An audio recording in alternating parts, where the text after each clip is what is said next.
What's... No, whereabouts, Sam? Must I go back? Oh, there. Very nice, Seb. Well spotted. I'm going to go forward a little bit because that might be better for you. How's that?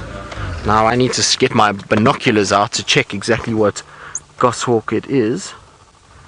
It's a shikra. So that's what it is. It's got a bright cherry eye, which is the key diagnostic feature of this raptor. So when it turns its head, we should be able to see a very, very bright cherry colored eye. You see it there?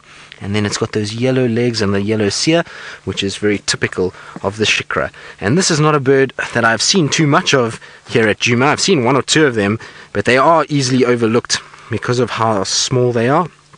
They tend to hide out in these trees and you drive past and you just miss them. So really nice to see. Look at the color of that eye. It is deep cherry red, and you can see the little faint lines across the stomach area, and then those yellow legs and yellow cere, which can mean only a shikra. Very cool to see. Well spotted, Seb. That's awesome. And in this light as well. Wow. Very, very pretty indeed.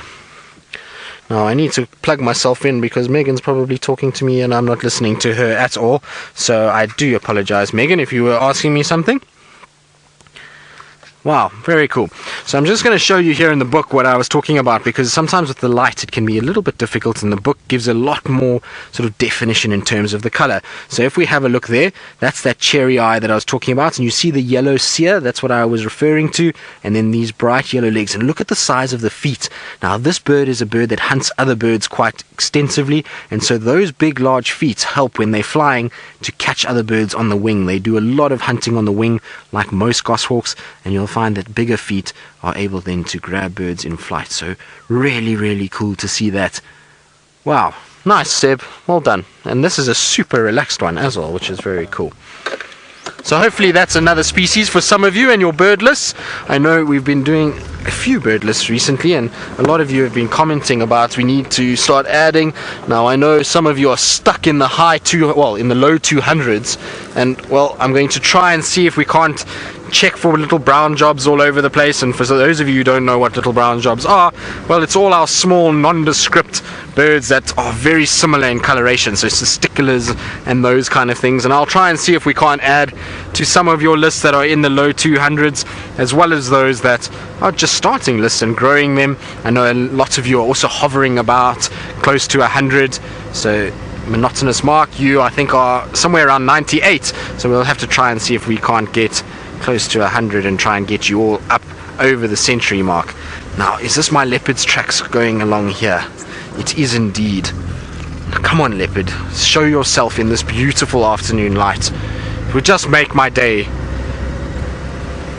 Yesterday was a leopard bonanza. Today has been a leopard fiasco, according to Taylor. That's how she always describes it, is when we it was a situation where she had a whole bunch of leopards and she was trying to say fiesta and she ended up saying fiasco, and so that's what it's turning out to be today. Now, for those of you who are missing Taylor, she is back at the end of this week, so she'll be back on Saturday and back driving Saturday afternoon, which will be nice. I'm sure a lot of you will welcome to see Taylor back, and then it will be the marvelous all-girls team that will be taking over as I go on leave for a few days. Now, let's see here. No, nothing there. So she must have turned down here into this area. Okay. Now, the problem is they've dragged this road with tires today, so hopefully her tracks are on top of this. Oh, and this is a tough area to find any cat. There's lots of undulating terrain, big deep dongas. It's an area that is really very difficult, and we know that the wild dogs were in this area this morning and they just disappeared, and well, a leopard's going to be just as tricky to find. But well, we'll try and persevere and try and see. Maybe, just maybe, there's a leopard lurking in the bowels of a marula somewhere in this area.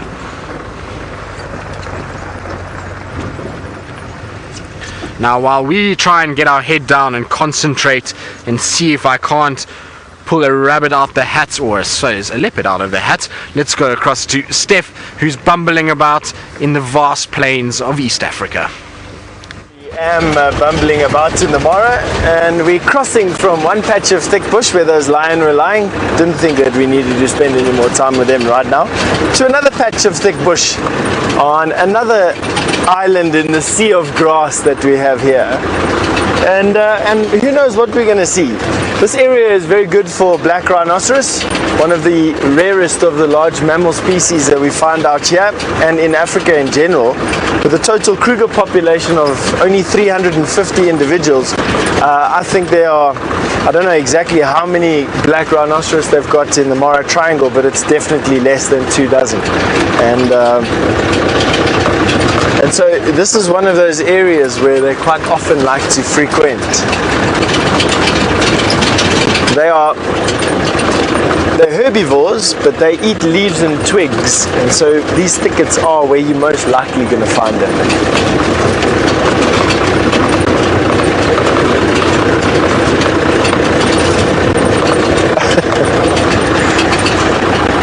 Jake, who is only aged 3 years old. Hello there, Jake. You want to know if there's water in the Mara that the elephants can play in like they do at Djuma? Jake, absolutely yes. There's a whole big river called the Mara River. Elephants can play in there all day long. And then in these areas where we are now, there's little mud puddles as well, where the elephants love to splash in the middle of the day. So Jake, absolutely. You must be the youngest viewer I've ever spoken to after more than 2 years of driving. So keep on watching, Jake, and keep on asking questions, please. It must be a little bit seasick on your side of the camera, watching us bounce through these croton thickets and caper bush thickets. I'll see if I can drive a little bit slower and a little bit more carefully. So this is just absolutely prime and perfect black rhinoceros country. They enjoy the crotons, which are the medium bushes that you're busy having a look at there. Those are crotons. And they enjoy them not for eating but for cover. And then the low green bush that you're seeing, these ones here, that is caper bush, woolly caper bush, and that is the black rhinoceros, one of their favorite foods. A good place this.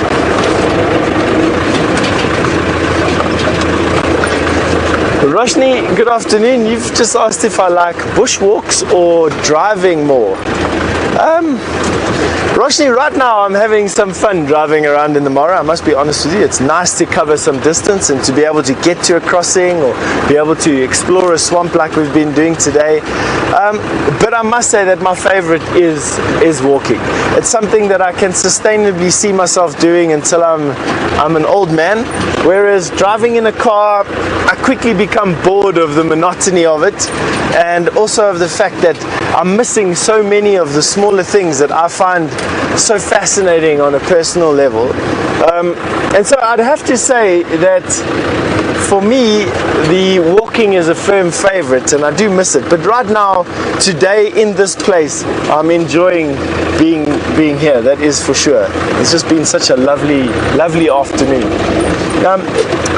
There we've got some Topi that are in this croton thicket, quite bravely so. And I say bravely because quite often these croton thickets harbour lions that are resting in the shade, and you can see that these Topi are eating the grasses that are growing underneath these crotons. And that's because different grass likes to grow in different areas, and quite often you find some very palatable grasses that are good to eat, that grow in the shade of trees. And I think that is what's enticed these herbivores off of the flats where they are so supremely confident and into these, or competent I should say, confident and competent.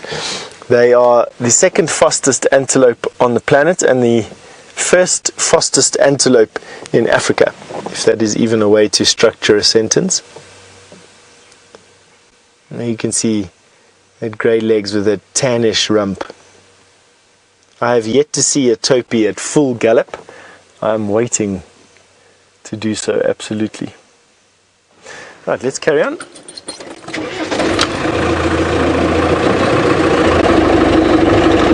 Have a look at the hippo path.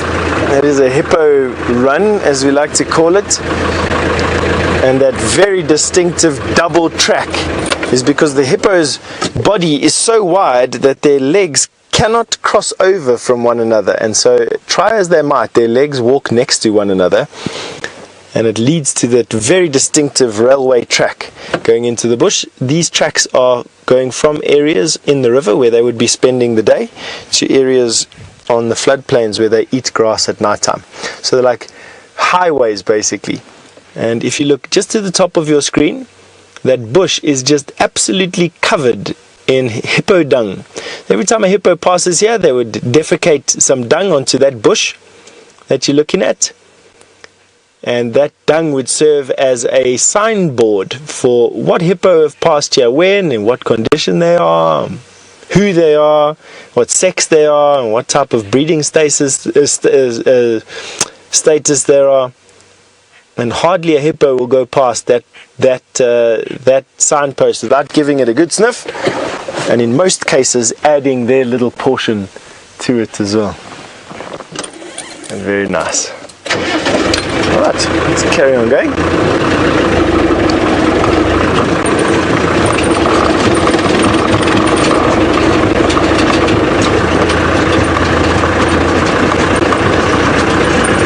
Lauren, you've asked me a series of complex questions here. Do any of the animals get lost or separated in the migration? And would they then become sedentary, or would they be able to find their way back to their family group again? Lauren, that's a very good question, and one that I don't actually know the answer to in this particular area. So what I'm going to try and do is sort of rationalize it out, just using my own knowledge and my own experience. Lauren, I would imagine that the animals, if they were young and they got separated at a young age, would not be able to find their way back to their natal herd, and might actually become sedentary for a season or two until they're old enough to start the migration, or until they're old enough to want to take over their own harem of animals. This is animal dependent, of course, and let's restrict it to herbivores. And I would imagine then that they can move from being sedentary to being migratory if they came from a group of animals that is prone to migrate. If an animal got separated, for instance, from a sedentary herd of animals, one that does not migrate, and lived here, I've got a fairly high suspicion that they will stay and be able to find their herd again without too much hassle. And the reason for that is that these herds tend to congregate at the best food and the best water places, and it wouldn't be too difficult for an animal to find its birth herd or its natal herd again after getting separated. So that's a good question there. And what else can I add to that question? Would an animal go from being sedentary, or come from a sedentary herd and migrate all of a sudden? I don't know the answer to that, unfortunately. I don't know enough about the ecosystem here or the animals here to be able to answer that question, even though I asked it myself. You can see some rain coming down. Over there's some rain. I've always marveled every time I've been to East Africa and I've been coming here. Oh, there's a secretary bird on top of the tree. Nice one. So there you have one of my favorite birds. That is a secretary bird, named so because of those what look to be pens stuck into the hair or the feathers or the back of the head of the bird. So that's where they get their name secretary bird from. You know, who nowadays sticks pens into the back of their head? I'm sure there are, but I don't see them often in my day-to-day business. They're predatory birds, massively long legs, and they use those legs to kick to death snakes. They are supreme snake killers. And what they'll do is they'll course through the grasslands, striding along.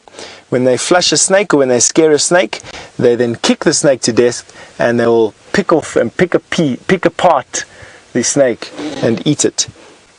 So there you're looking at a snake killer par excellence. Nice bird to see in any environment. Did you find them in Djuma as well? But not nearly as common as out here, and it's because of the grassland. I think that at Djuma, because of the thick woodland, that they fall prey quite often to other birds of prey potentially, or hyena, lion, leopard even. Whereas out here they've got the height to look over the grass and can quickly spy something coming to catch them, and in so doing also be able to fly away before they get caught. And it's sitting in a shepherd's tree.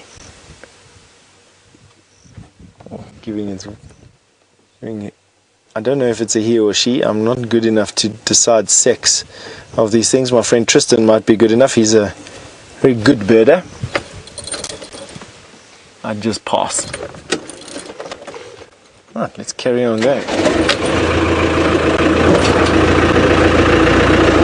The secretary birds are nice, hey?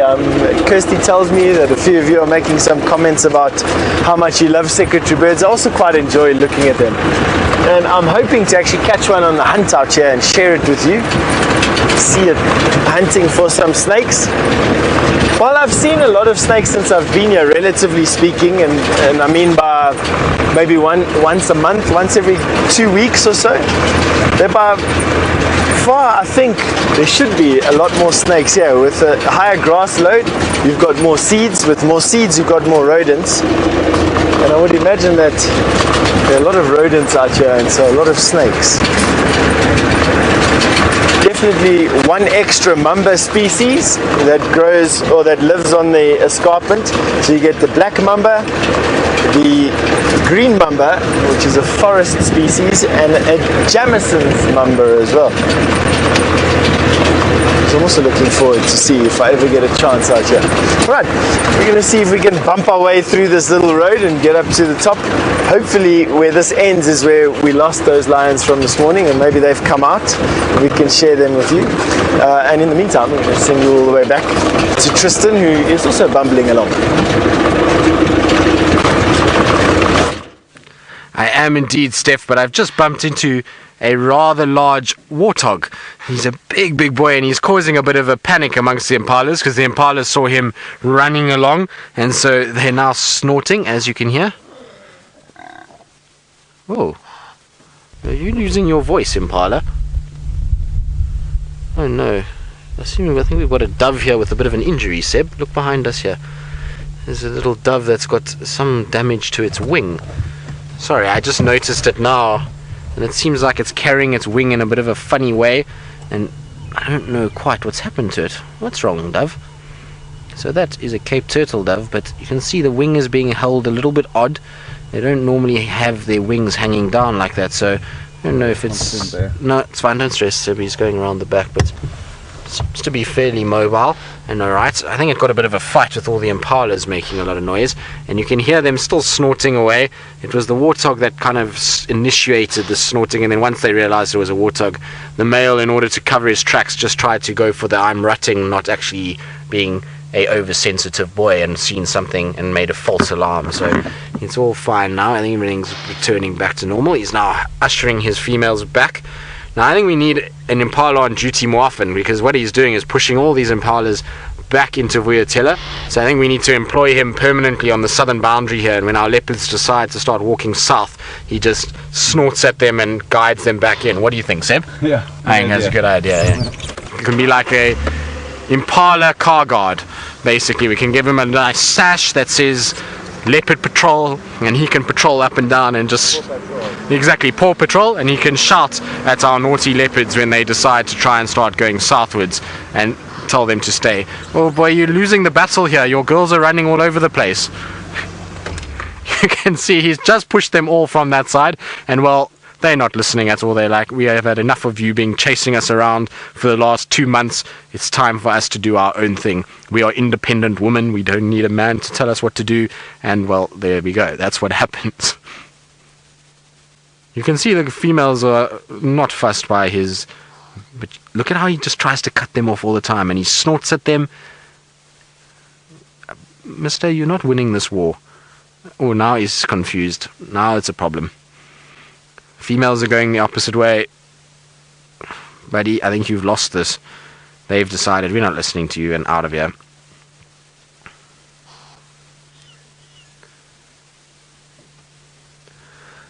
Yes, you've lost that war. Come back to the rest of them before they all disappear too. There we go.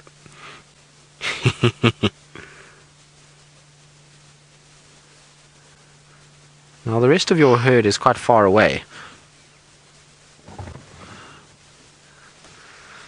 The rest of them are all at the back side here, so he's going to have a tough time in getting them all together again.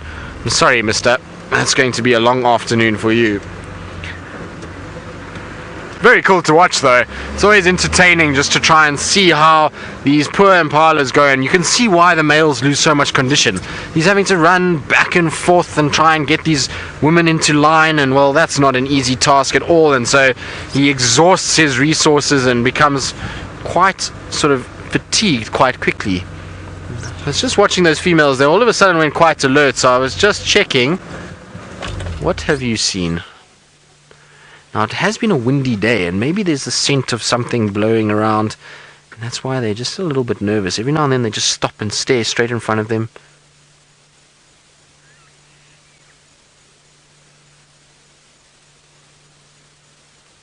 No, I think everything's fine.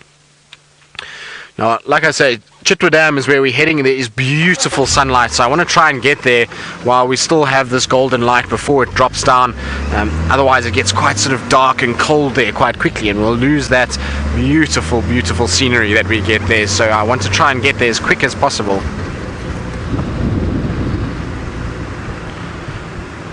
So, Kobe, you're 16 years old and you would like to see a hippo. Well, Kobe, your wish is my command. I shall try and find you a hippo shortly if I can just get through this massive incline. Here we go. Up. And come on, Rusty. Come on. Up we go. There we go. Now, when we get to Chitwa Dam, I pretty much can guarantee that I will be able to find you a hippo, Kobe. So just stay tuned. We're almost there. I would say about 5 minutes we'll be able to show you the beautiful hippo. That's if nothing gets in our way, of course. And given the fact that it's been a really quiet day on Djuma, I doubt that we're going to have a situation where we're going to get too waylaid. I still need to actually try and get an update from Chitwa itself and try and see if there is any updates there. Maybe, you never know, maybe we've been missing out all afternoon. So I'm going to try and just quickly get hold of Surprise, who I heard on the radio recently. Surprise, surprise. Surprise, crossing to the east. Can I get an update, please?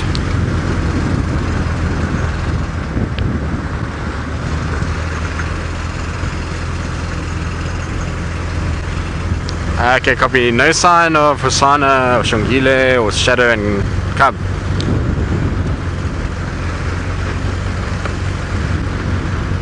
Negative. Tracks for all 4 of them. We're crossing south this morning. Shadow and Cub, Little Gari driveway. Hosana just to the east of the power lines, and Shongile from Weaver's Nest to Lucas Open. Yeah, their tracks. I found their tracks there. You'll see them on Gari Main if you go there.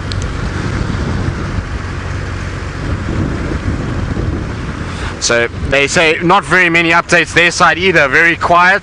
The Styx Pride is in Hoflands, and other than that there is one Buffalo Bull. So it seems like a quiet afternoon in the Sabi Sands in this area, and it's quite interesting just to see how the guys didn't pick up any tracks for Hosana, Shongile or Shadow and Cub, yet the tracks all go that way and are quite evident and clear crossing into that side. So I'm not quite sure how those were missed, but I suppose it does happen from time to time, particularly when things cross over main roads. It's often there's other traffic that comes through, like transfer vehicles, and then when you come as a guide you just kind of miss them, particularly if you're looking into the bush and there's a track that just cuts across, like both Hosana and Shongile's did. They were just straight across, they didn't actually walk on the road, and so those can be quite tough to find. Now let's see, Chitwa Dam, hopefully there's some gold here at the dam for us. Well, there will be gold, but in the form of light, but hopefully there will be some gold in the form of something epic down at the dam itself. It is the most beautiful view, and of course Chitwa has its gremlins and can be a little bit sort of dicey signal wise, so I do apologize if we do have a bit of a breakup, and in fact actually we're going to go all the way to Stef so that you don't have to have any breakups with me. And while we do, oh hang on, before we go to Stef, there's a jawbone lying here. It's quite interesting. So there we go, my new toothy smile. There we go. Now obviously I wouldn't want that to be in my mouth. Those teeth are really need some work and need some dentist care immediately. And so this looks like potentially it could have been from a buffalo or maybe a zebra, one of the two of them. You can see those very triangular teeth and sort of rough areas that grind down food, and typical of those longer jawed animals. In fact, zebra would be my first call just from how long this bottom jaw is, and then you would have seen the teeth would have come out at the front there. But that's really random to find in the middle of this road. I don't see them dragging tires here recently, so I have no idea where that's come from. Often what you'll find, particularly when we get mist, is that moisture from the mist has caused this to get a little bit wet, and that gets a smell, and then you'll find a situation where the smell attracts hyenas, and hyenas then pick it up and carry it and maybe just dropped it on the road, and that's why it's here. So I'm going to get that off the road because I don't want to drive over that, and then while we get that off the road, let's go all the way across to Stef, who's still bumbling around and looking for animals.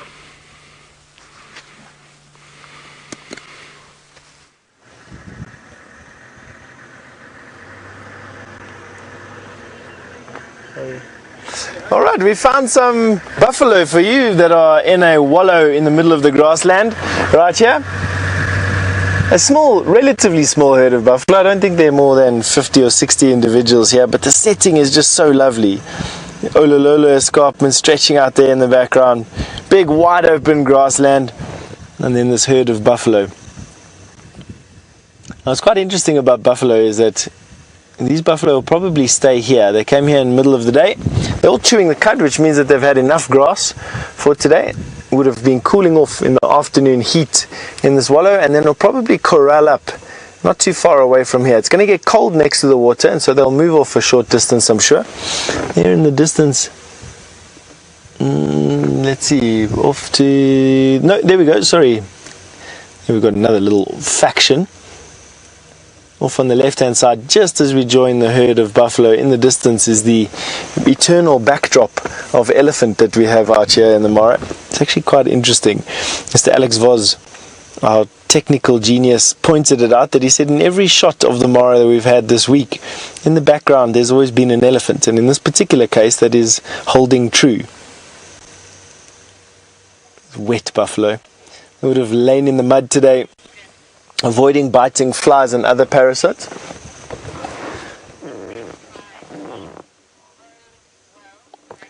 So Allwell 94 wanted to know, what does the big five mean? Allwell 94, the big five quite simply are a carryover from hunting days. They are the 5 most dangerous animals to hunt on foot, and achieved sort of safari superstar status from hunters that were returning again and again to Africa, but not to shoot animals, but bringing their families with them and going on safari to eventually start taking photographs and enjoying these animals without having to shoot them. So they are the 5 most dangerous animals to shoot on foot, or to hunt on foot, to put yourself against on foot, and that has evolved into the 5 most prestigious animals to see on a safari. And they are included in this list of 5 are the buffalo, which is what you're looking at right now, the elephant, which is what is in the background over there, the lion, leopard, and rhinoceros in both forms, both black and white. And so those are the 5 sort of, the superstars of the safari world. Very nice shot, that. Nice and peaceful here in the afternoon. Let's be honest, it's been a pretty, apart from the bumpy road that we decided to take, which has been very bumpy, but it's been a lovely road.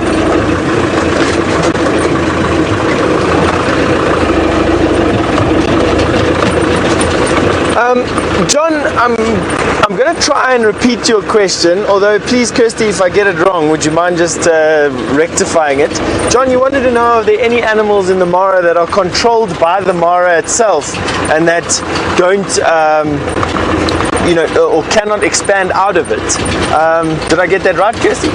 Just want to double check before I answer that question. Oh, overpopulated. Excuse me, John. Overpopulation. Are there animals with an overpopulation, or does Mother Nature control them here? John, I don't think that there's animals with an overpopulation here. I mean, in a couple of weeks' time, a couple of days' time, hopefully, but definitely in a couple of weeks' time, you're going to see 2 million wildebeest arrive onto these plains, and then it will look absolutely devastated. You'll think to yourself, how can there possibly be so many animals contained sustainably out here?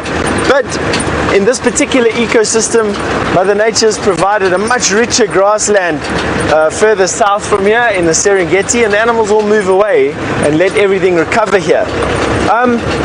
So to answer your question in a nutshell, I think that everything is in pretty much equilibrium here. I don't think that anything is overpopulated or that. But there can be imbalances. So equilibrium by its very nature fluctuates between too many and too little, too many, too little. At the moment, a good thing to see what is too many or what is too little. I think if I were to choose something that is too little, it would be the Coke's Hartebeest that live on the slopes of the hills there. These Coke's Hartebeest really battle when animals move into their environment, and with the drought that's happening across Kenya at the moment, these slopes are highly contested by animals, by other herbivores here, and so the Coke's Hartebeest are having a harsh time of it. And so now, because of the environmental condition being the drought, the Coke's Hartebeest numbers are very low. But given a wet year and a few wet years, and this grassland in front of us recuperating, the animals wouldn't have to go up the slope, and I think that the Coke's Hartebeest numbers would increase again. And so that's interesting. Nice question there. What else? I don't know if anything's high or out of control at the moment. Good question there, John. I only know of that as an example, and I think I'll stick with that for now and see if I can rack my brain with something else as the drive progresses. This lovely smell coming off of the grassland at the moment. It's sort of like a crushed green grass smell. It's awesome. Now, Catherine, you would like to know if hartebeest are related to wildebeest. Catherine, I suppose to a degree they would be, but not closely related. I can find out for you. I have a book in my library here which will be able to allow me to trace the family tree a little bit better. But from my limited knowledge, the wildebeest are more closely related to, in general, they'd be related. The hartebeest would be related to things like blesbuck, bontebok, Sabi, Topi. That is what the hartebeest would be related to. Wildebeest would probably be related to all of them in a degree. Just busy thinking now in my head. I can't think of anything that is like a wildebeest, that is specifically like a hartebeest or a topi or one of those types of animals. So I think I'll stick with that at the moment. But two very good questions in a very short space of time. Caught me out both times. Right, this is the area where we think these lions, they love to sleep in this area.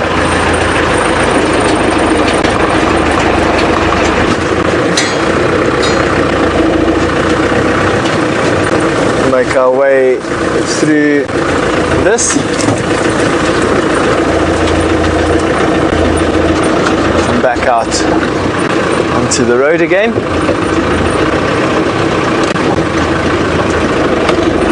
The smell that we're getting off of the grassland is just so fantastic. Sort of a hay grassy smell, which is just lovely. Oh, woolly caper bush managed to bite me in the arm. little bit. They've got a viciously hooked thorn on them.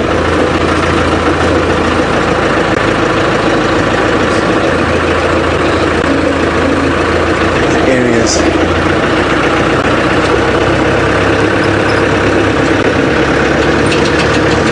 Sorry, Kirsty, would you go with that again? Just the comms broke up there. Leo, Tony?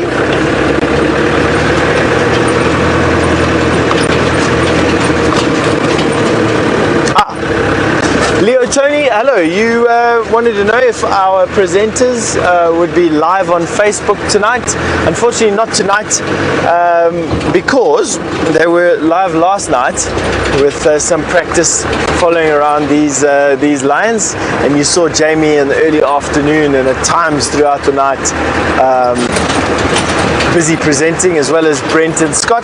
They are catching up on some much needed sleep right now, and so unfortunately they won't be going out tonight again, but we absolutely will be going out again and again, and with a lot more frequency as well, but we'll let you know as soon as we do. Right, I'm going to send you back down to South Africa and to Tristan, who's managed to find you a crocodile.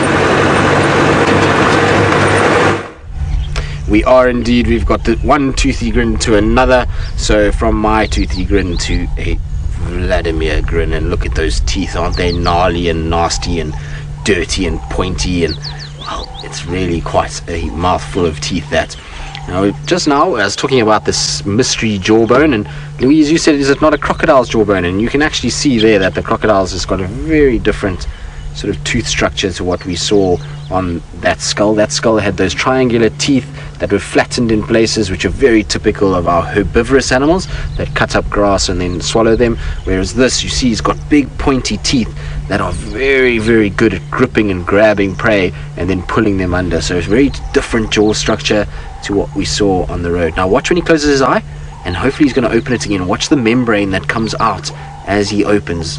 Now hopefully he will open soon.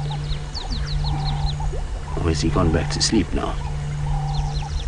But it's amazing to watch. There's this nictitating membrane that comes over the eye that protects it, and when he's underwater he'll open his eye and that membrane will stay closed, and it means that the water doesn't get into the eye and he can still then see underwater without getting any of that gunk and horrible stuff getting in there and causing any infections of the eye itself. So it really is a very cool thing to have. Now of course he's not going to open his eye because I'm talking about it. Just now his eye kept opening and you could actually see the membrane moving around, but it's because it's that kind of day where everything that I've wanted to pan out just hasn't, and so, well, Vlad is now going to keep his eye closed. What is quite funny about our enormous crocodile and sort of lighter side of a crocodile, seeing a crocodile, well, there he opened his eye now, but is that if you look around his jaw, just to the back where his head joins his neck, it seems like a bird has decided to defecate on poor Vlad. So Vlad has obviously had a bad day, and somebody has taken it upon themselves to drop some feces on him. Now, if I was Vlad, I would be very upset about all of this. No one likes to be pooed on, let alone on their neck, and so hopefully once he goes into the water that will all sort of be washed off and he'll be back to being nice and clean. But look at the armor plated scales that run down his back and sides, those big feet and legs, absolutely massive. Now Roshni, you wondering how old Vlad is? Well, Roshni, difficult to say. It's a big adult crocodile, and so I would say that this crocodile is probably at least 30 to 40 years old. It's not the biggest that we see out here. You're going to see, Roshni, when the migration gets into full swing and we start to see those river crossings, and the crocodiles there that go after the wildebeest are ginormous, and they will be much bigger than what we see with Vlad. And so those crocodiles, some of them up there, are close to 80 years old, 70, 80 years old, and they are huge. When they get to that age, they can weigh over a ton, so you can imagine a ton of crocodile is quite something to see. But other than that, Chitwa Dam is looking absolutely beautiful. Lots of birds that have been around. Rain Ranko, you say for a crocodile he's pretty cute. Well, I suppose you could describe Vlad as cute. I'm not sure that's the look he's going for. Vlad's, I think, is going for the I'm a hardcore crocodile look. But, well, if you think he's cute, then that's good. I'm sure he'll take it, and I suppose it's better than being called nasty all the time and not very pleasant. So I'm sure Vlad will be happy that somebody thinks he's cute out there.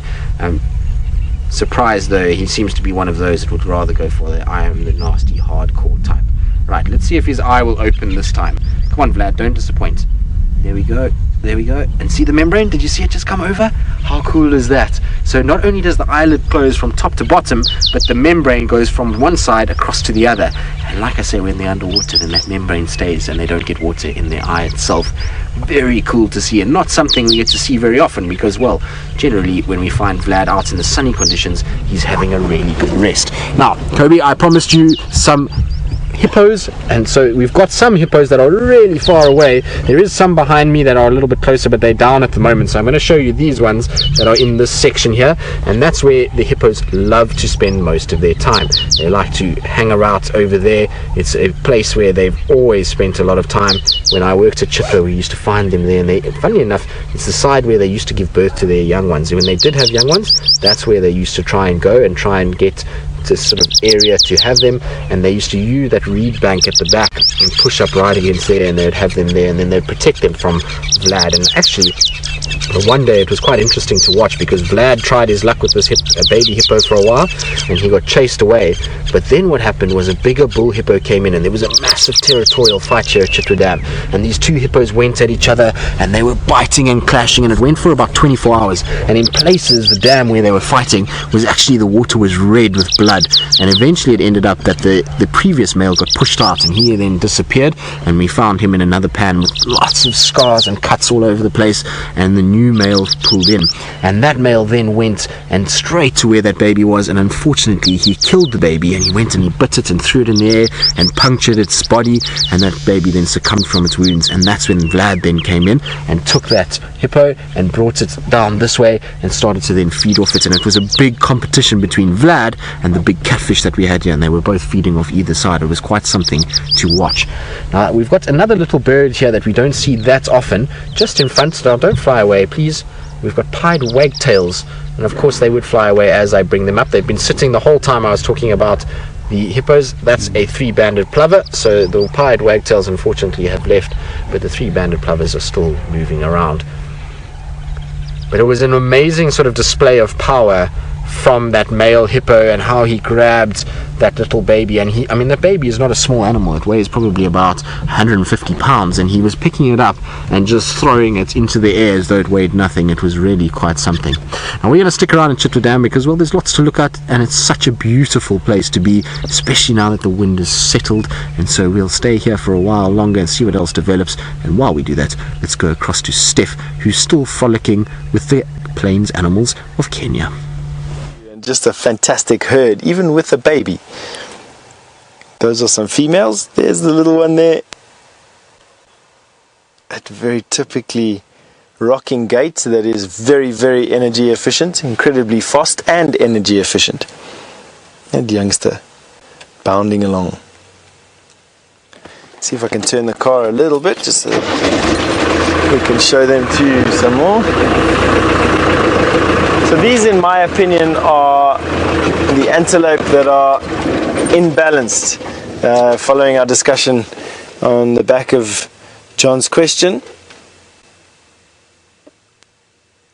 here's the female, just actually quite regal looking antelope. That crown of horns that they've got is the most bizarre thing. Looks like it's just been stuck there.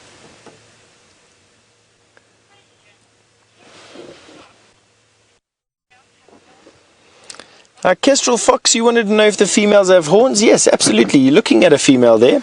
That's a female. If we go right all the way to the front of the herd, and let's see if we can get it in some shots. There's the male, and you can see how a little bit more robust his horns are. So he's leading his harem of females out off of the slopes. There he is there. That gives you a nice chance of getting a screenshot of a male coax Hartebeest. Or a bull coax Hartebeest, more precisely. Actually, very, very nice. Very nice shot of one. There. The Mara with the Mara River. Awesome. An awesome day.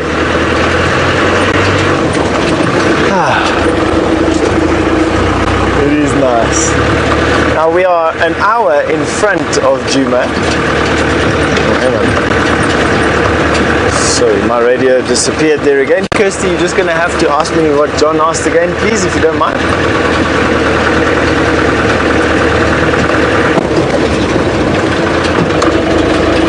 John, you wanted to know why the trees spread out so sparsely and not bunched together. John, quite simply from fire. This area has been terraformed over probably hundreds of years by fire. And the trees that you are having a look at here and the ones that are sparsely dotted across this landscape are the ones that are fire resistant to a degree. The rest have all been turned into grassland savanna as the Maasai people moved into this area.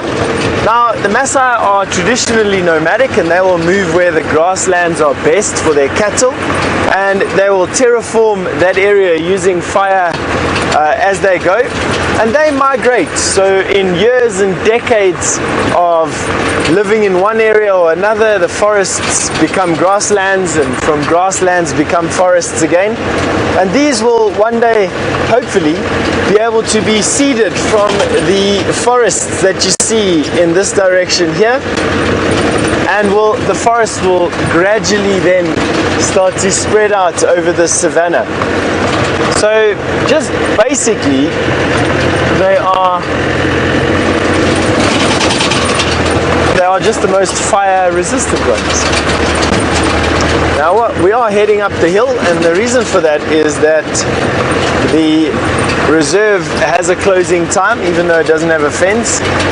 It closes its gates at 6:30, and if we would like to spend time outside of the reserve, we're welcome to, but we've got to be outside of the boundaries of the reserve at 6:30, and the boundary of the reserve lies on top of that hill there, which we still have to travel in.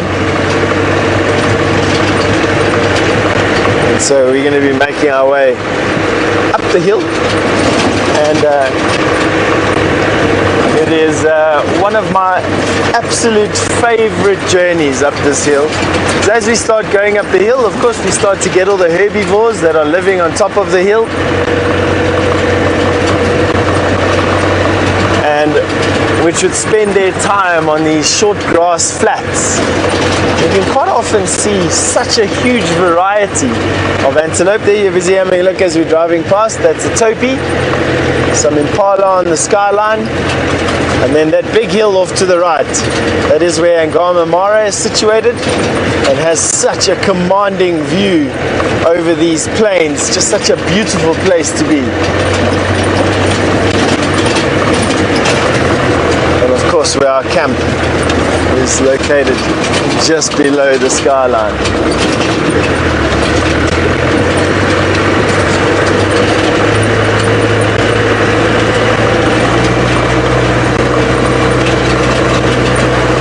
It's been such a lovely afternoon. We've seen such a big variety of different animals.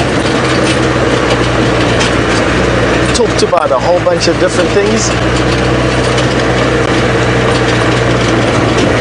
Sorry, Kirsty, go again.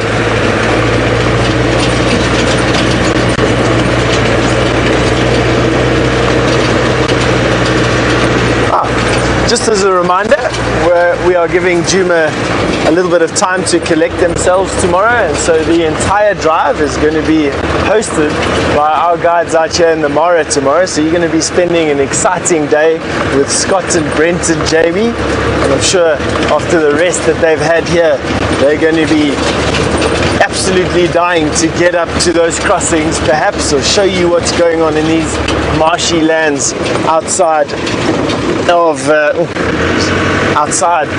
this valley as well. Alright, so we're going to carry on winding our way up the hill. In the meantime, we're going to be sending you over to Tristan and Djuma. Well, it's been an absolute pleasure to share the day with our fearless leader Stef, and it's not often that we get to have two drives with him, so it's been quite enjoyable spending a little bit of time. And well, Vlad agrees with his toothy smile as well, and in infrared Vlad's smile really does pop out. His white teeth look a little bit whiter, and so he looks a lot more becoming in infrared, and we were just trying to see what it would look like in infrared and whether or not that coloration that he has, you see those patches on him, we're going to pop and be a little bit more colorful, but well, you know, it's pretty much the same as when it's during the day. Now we're going to probably carry on because it's been beautiful at Chitwa Dam, but I want to go and try and see if we can't potentially find a leopard somewhere in this area. So I'm going to take a very slow drive as we head towards sort of Treehouse Dam, and maybe, just maybe, we'll get lucky with one of those spotted beauties that's been flying around. Now what has been quite cool is sitting here is we've had a massive amounts of insects that have come out, and just over my head here, Seb, I don't know if you're going to be able to get this, but there's a whole bunch of insects flying around, so you can just see them there. So there we go, that's a whole bunch of little mosquitoes and mayflies that are buzzing about my head, and what that's bringing out is it's bringing out bats. So there's been the odd bat that have been flying around. Now of course, to get bats on camera is very, very difficult, and they fly so fast, but it's just been interesting to watch how in the last 5 minutes all of a sudden bats have been starting to appear and starting to come and grab all of these insects that are hovering about my head and coming towards the light that we have on here. So before I get absolutely assaulted by a number of mosquitoes, I'm going to try and carry on. Vlad has been an absolute champion and has shown himself beautifully this afternoon, and so we're going to try and start heading back out of this area and try and head back towards Djuma. Now hopefully gremlins won't attack us as we try and get out of here, because obviously we are down at Chitwa Dam. But Rusty, well, Rusty has been an absolute champion today. We've had a day where there's been no other feeds at Djuma, and well, just Stef out of the Mara, and well, Rusty hasn't had one single signal issue so far, so touch wood that he doesn't have any more, but it really has been amazing to see. So a little pat on it just to say thank you for helping us out today and making sure we've been able to bring you visuals wherever we've gone. There is a beautiful big flock of guinea fowl that just came down for water, and it seems now they're going to take off and they're going to land in this dead tree. Fish eagle just started to call as well, and so I'm pretty sure this is where the guinea fowl are going to roost for the night. So they've come down for their last bit of water. They know it's that time of the day now where predators are active, and so best to get up into the trees and off the ground where things like civets, genets, leopard, lion are going to be moving around during the course of the night, and it's not a safe place for a bird to be. So that's why they're all just taking off slowly one by one, and they're going to use a beautiful big dead tree that is on that island, and there you go, they're all jostling for space. There's even 2 hardy-dars inside there as well, hardy-dar ibises, and they're also just competing for a nice roosting point, as well as the big clustered nest of the red-billed buffalo weavers. So a really nice scene that actually of this dead tree and the beautiful light in the background.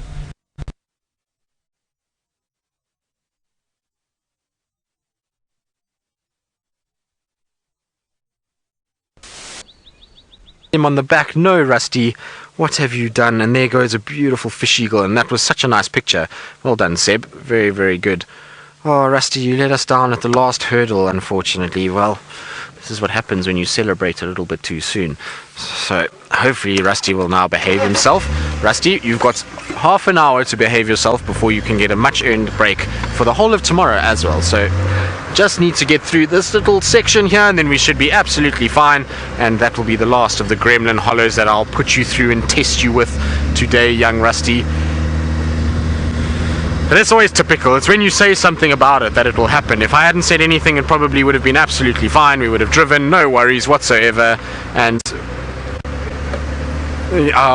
Megan says to me, she also said the same thing, and we both jinxed it. Well, Megs, it was in the last half an hour really, and he's been such a champion all day that I suppose can be forgiven for giving Rusty a bit of a compliment and telling him how good he was. And it was a bit of a stretch. Chitwa Dam is riddled with gremlins, and I was so impressed that we were able to get nice and low to the water and get you those eye sort of level shots of Vlad, and I thought we wouldn't get signal there, so just to get there is impressive enough as it is. And well, we took a little gamble to try get back. So Strawhead says this is Rusty's dominance display. Well, maybe it's Rusty just kicking back after I strapped plastic horns to it and made him into a different animal. So maybe he's just giving me just a lesson as to who's actually the boss out here. It's not me. Rusty is definitely taking ownership of what's going on and saying that I am the king of this area. Right, now Hasana, Shungile, Shadow and Cub, it's time for you all to start coming out and for us to have a bumper last half an hour to our safari. That is what we need. Seb, you need to cross your fingers, cross your legs, cross your toes.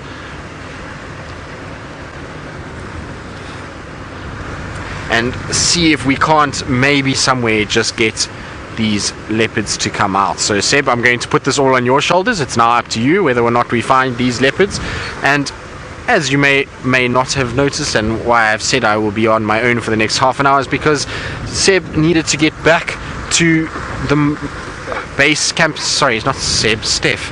Seb, I don't know what's wrong with me today. I do apologize, but Stef needed to get back to base camp to try and get home. He didn't have permits for this evening, and so Mara is wrapped for this afternoon, and you're going to be stuck with me now for the next half an hour, which hopefully will be fine with all of you. I hope you will have a good time with me, and maybe we should bring up some sort of game that we can play as to where you would like me to go. For the rest of the safari, I'm going to rely on you guys directing me. So every junction I get to, you're going to have to go left or right, and that's going to dictate my route home.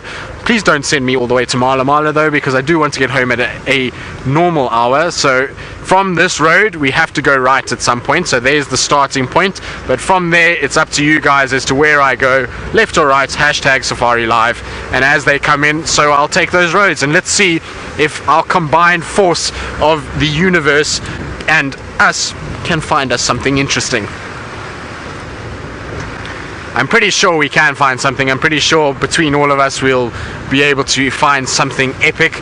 Now, hopefully I can sway the vote that we're not going to turn right at the next junction, because we want to turn right at the, not the next one, the following road. So from there you guys are going to have to show me, because I secretly want to go past Treehouse Dam and make sure that these leopards haven't crossed north in the time that we've been driving around. So from there you guys can guide me as to where you want to go.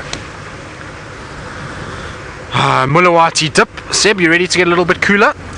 Here we go, and the temperature starts to drop already and declining fast. Down, down, down, down, down. Ooh, not too bad actually. I thought it might be worse than that. That wasn't too bad at all. It was quite pleasant.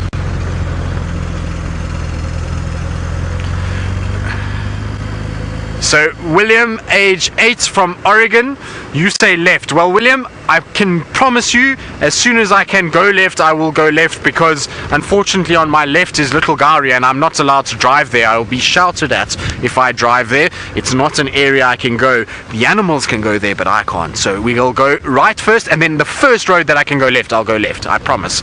So we'll have to do one right first, and then we're going to do William's left. Megs, do we have another one after that? Because then I can at least plan where I'm kind of going. So we're going to go right, left.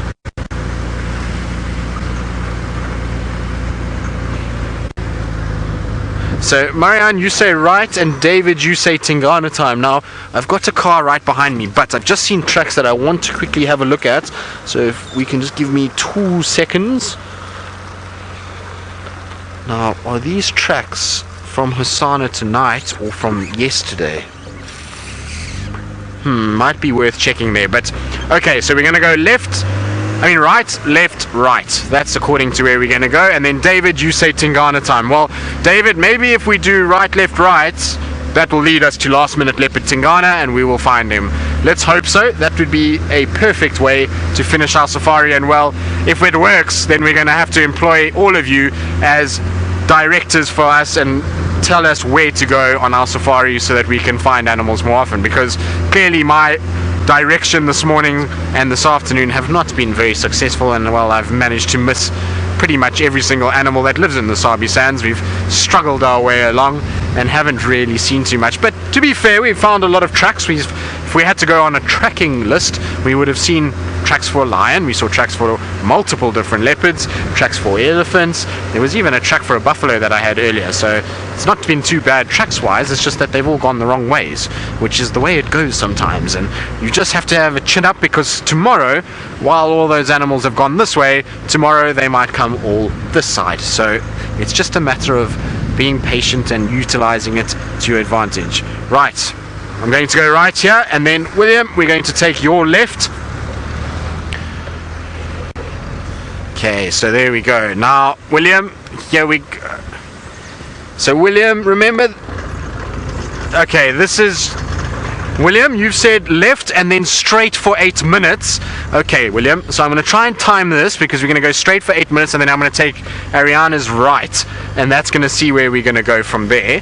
So William, you have to time me, and you have to let me know how I'm doing. So you have to tell me at 5 minutes, and then you have to tell me again at 1 minute, so that I know where I am, so that I can be able to then get to the destination by 8 minutes. Now I also want to grab my spotlight, because I might need that as well. As it's getting dark, you can see Seb is helping me a little bit. He's got a spotlight and is just helping me as I'm talking and driving along, so that's going to definitely come in handy. Seb, thank you for that.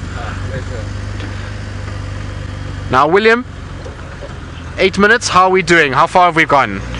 We've gone 1 minute, I would say. That's where I'm going to guess. Maybe not, maybe 30 seconds.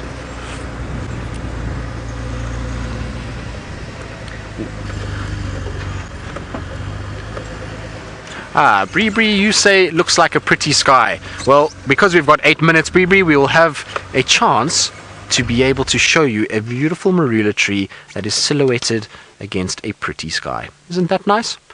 Of course, it would be better if Shongile was dangling with her feet down there, but unfortunate for us, it hasn't happened.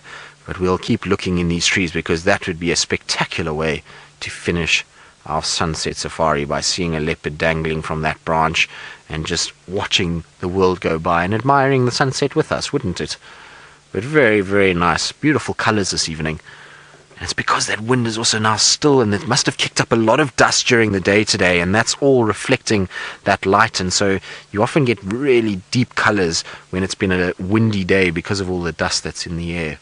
So really very cool. Well, I'm certainly quite glad that this wind has settled. It hopefully will mean that things will start coming out now, and we'll start to notice certain animals this evening moving about and coming into this area. Now Megs, what have we got? How far are we in our 8 minutes? Because I've got to try and get to the junction to turn right for Ariana. About 3 minutes. Okay, so I've got 5 minutes to get to the next junction to turn right, which is perfect, because the next junction, I would imagine, is about 5 minutes away. So we've got this perfectly right. Now, of course, this time of the day is leopard time. Is when they move around a lot. Everyone always thinks leopards are very much nocturnal, and while they do move at night, most of their movement is at this time. So they're known as they are actually crepuscular, which means that they are active around dawn and dusk, and the hours leading up and preceding both of those events. So you'll find that this is the time when you're looking for leopard, you'll often hear them calling, or you'll hear a few alarm calls, and you'll find them on the move and actually looking around to start either marking territory or hunting. So it's the best time for us to be looking and using our spotlights to try and find the spotted cats of Djuma, and hopefully, like I say, one will pop out. Of course, I wouldn't say no to anything else really. It's been a bit of a quiet day.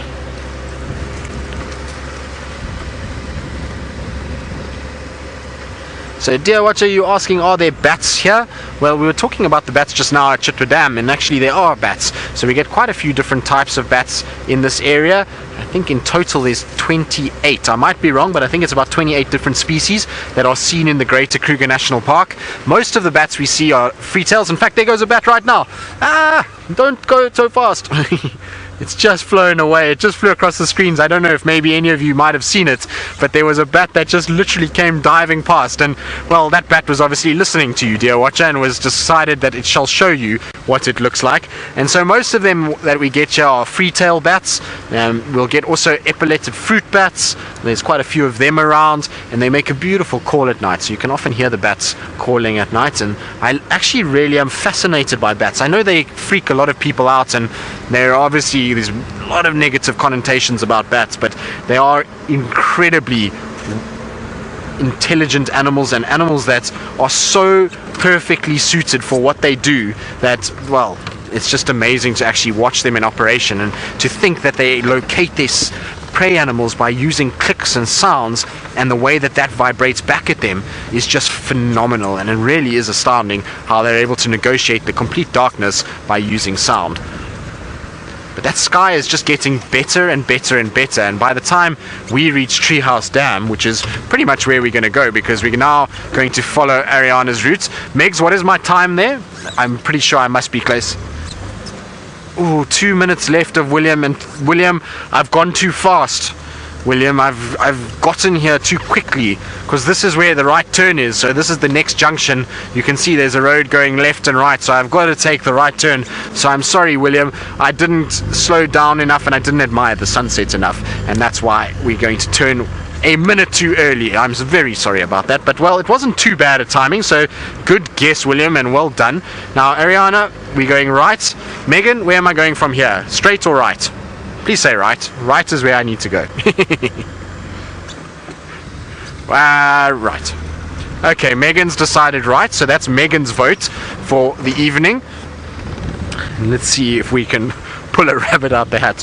It's quite funny to do this, because often there's a part of me that wants me to go a certain way, but now leaving it up to all of you means that, well, it's up to the universe really, and hopefully we'll be able to find something doing it. We're also obviously looking around for any of the other nocturnals as well. We're not just on a leopard mission. We will take any animal at this stage, and we'll enjoy anything that we get. And so if we get some bush babies, an owl would be quite nice. I heard a pearl-spotted owl calling at Chitwa Dam, but it was down towards the Mulawanini, and well, that is Gremlins Central. If there's ever a place for gremlins, the Mulawanini drainage line on Chitwa is the one that you do not want to get to. So we just try to avoid that as much as possible.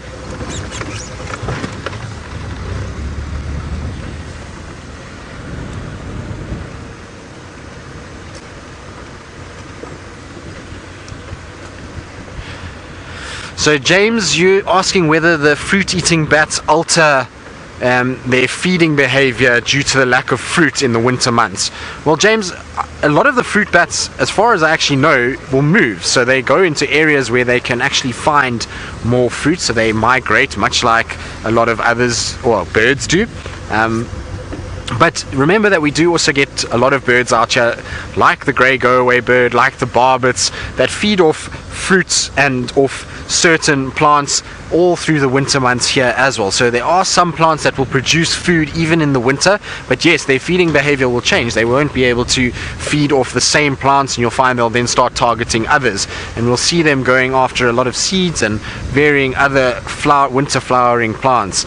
Now, of course, the biggest winter flowering plant that we all know about is the Impala lily, which they won't be able to use because the Impala lily has actually got some toxins in it, and it's not a good plant to be eating at all, so they won't go after that. But there'll be other items of food that they can then try and find and utilize. And talking about them, funnily enough, they are actually the biggest pollinator of a sausage tree. So if you think of sausage trees and you think of bees and varying other insects, the next biggest pollinator, or the biggest pollinator of sausage trees generally, is the fruit bats. So they go and they actually go and feed off the big nectar-filled flowers that are in the early spring.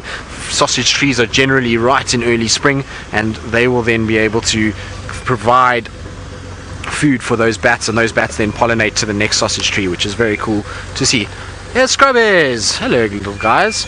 Now, of course, we're going to try and put them in infrared because we don't want to blind our scrub hares, and the fact that there are scrub hares here is probably indicative that there really isn't a leopard here.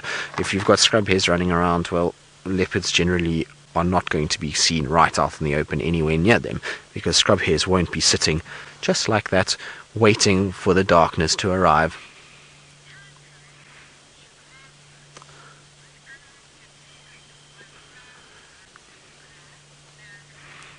So Andrew from Chicago, you're asking, do the animals ever get spooked by the lights or sound of the car?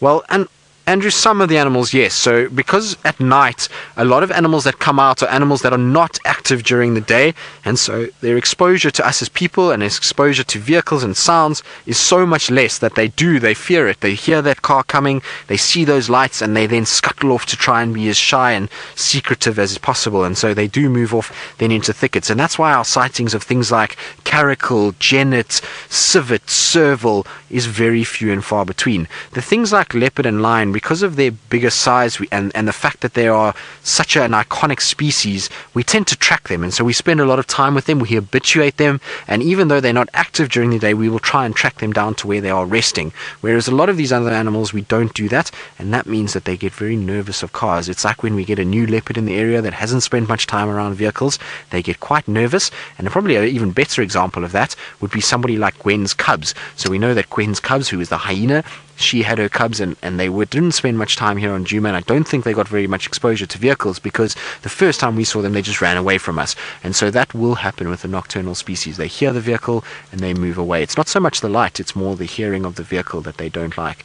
The animals that do shy away from light a lot is elephants. Elephants don't like having big bright lights in their eyes, and if we come across elephants at night, immediately we try and turn off our lights and then go into an infrared situation so that we do not disturb the elephants. You'll find if you shine on them, they'll turn and try and move away from you straight away. So it is a little bit different for each animal. The cats, though, on the other hand, couldn't care less. If Shongile or Hosana was sitting here, there's really very little chance that they would actually run away. Right, Megan, I'm going to admire the view at Treehouse Dam, and I want you to then tell me which direction I'm going next, because I need a right or a left. So that's what I need to be able to go forward.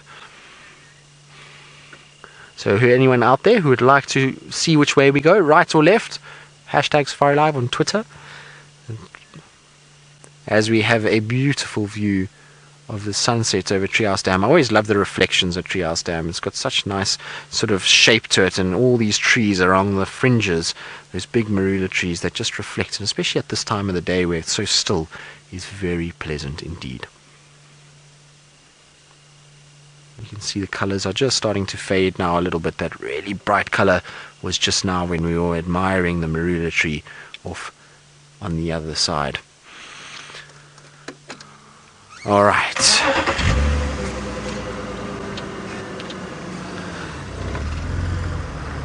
So P Heart, you say left. Ali and FC, you say left. Well, if I don't want to spend time on the couch, it's best to listen to Ali, so left it is. Thank you, Ali, for that. We're going to go up Scavenger's track, and well, maybe we'll find a scavenger.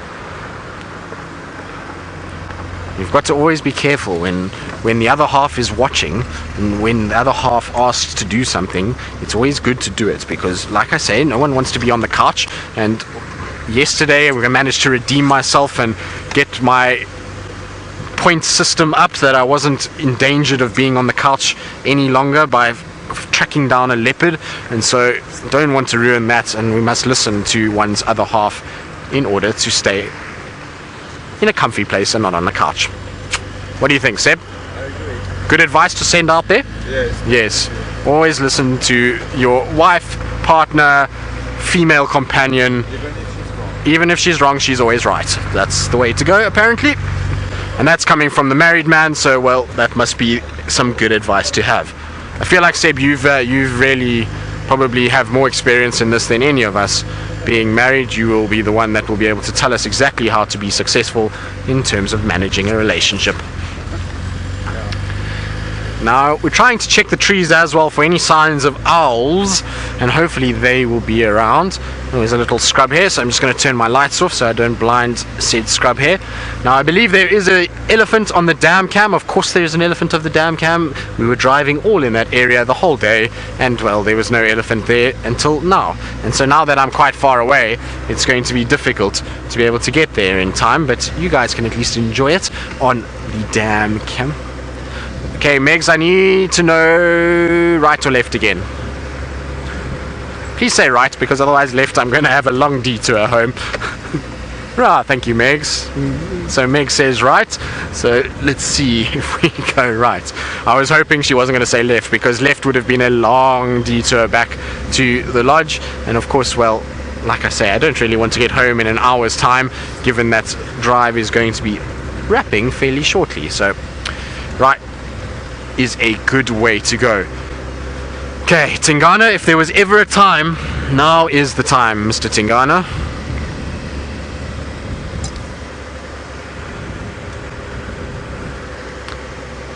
Amir, you're asking if there's any chance of spotting Hosanna.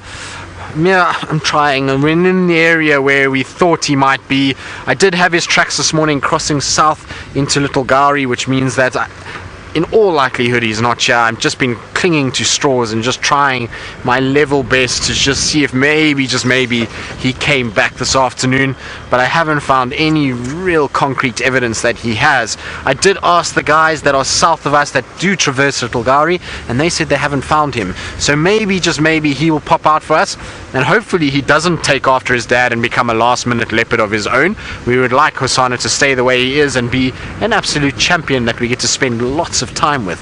So yeah, hopefully he will be around somewhere, and if we don't find him tonight, I'm very hopeful that on Friday morning we will find him, because remember that tomorrow the feeds here at Djuma everyone is going to be on a break, so the Mara will be doing all the feeds tomorrow during the day, or the morning safari and the afternoon safari. So we'll have to wait until Friday, so we can give Hosanna and Tingana and all the rest a day off, and then they have to be back in full force on Friday.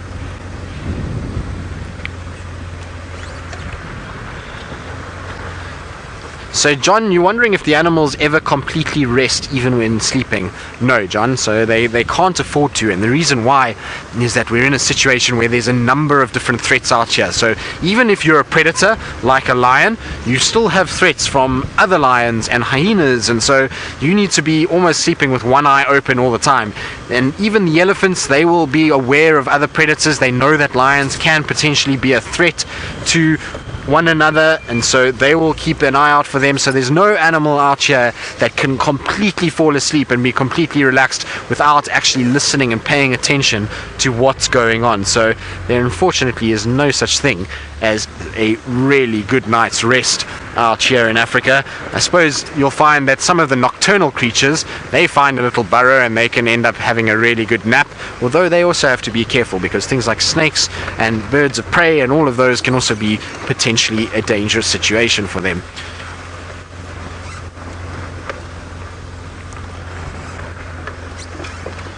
So Megan's just whispered in my ear that she thinks she might close with me. Well, Megs, not really a tough decision, I would imagine. Given that I'm the only one out here, it would mean that you would be having to close with the ghost. The gremlins. Should we leave the gremlins to close the show? No, let's not do that. We don't like the gremlins. Let's not encourage them in any way whatsoever to try and even get any airtime. They certainly have gotten enough airtime in the past few months, so it's time to banish gremlins from being on TV and on the internet. They need to go into hiding. It's winter time. It's time for them to hibernate now. Oh, come on, leopards. Come on, Tingana. We know this is when you come out.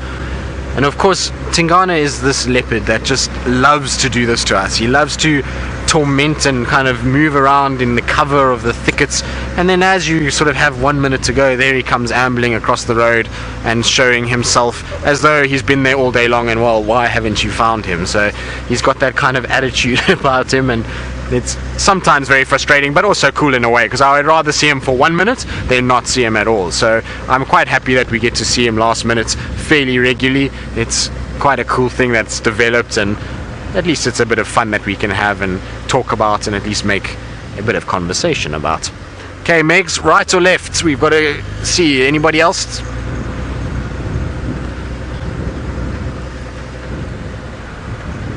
So Alison, you want to know if I can find an owl. Alison, I'm looking as hard as I can. It's one of the reasons why we're in these areas, is because on quarantine itself, on the left hand side, and I've just been told by Megan I need to go left, so I'm going to go left and try and see if I can't find a resident pair of pearl spotted owlets that we see on the western side of quarantine. So I'm going to quickly just go down this way because we are going to go left, and they do hang around just in front of me here.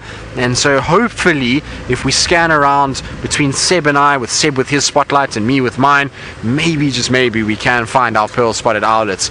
I've been looking for them, and the only other places that I can guarantee us finding owlets, or owls should I say, is on Cheetah Plains driveway, which there's a pair of spotted eagle owls, but there we would have to go probably about half an hour later than what we are now to be able to see them. They come out when it's really dark. This is the time where you'll get your barred owlets, your pearl spotted owlets, your scops owl. This is the time that they are out. They like this sort of gloomy conditions at around dusk and dawn, and so it's a good time to start looking for them.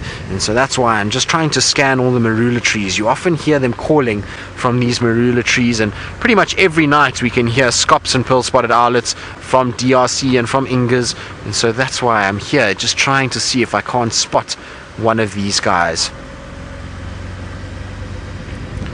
But it seems, alas, that our owls are making it a little bit tough for me. This is the two marulas here on our left hand side that they do spend a lot of time, so I'm going to just try and see if I can't check these very nicely. So there's an apple leaf and then two marulas, and I often hear them calling from here. No, nothing that I can see, so I'm just trying to scan these trees. And of course it's always good just to keep quiet for a second to try and see if you can hear them. But no, all is very quiet this evening. Not even a nightjar, not a whisper. It's one of those days on Djuma. I think maybe the animals got the wrong day. We sent the message out that they can have Thursday off, and they've now decided to take Wednesday off.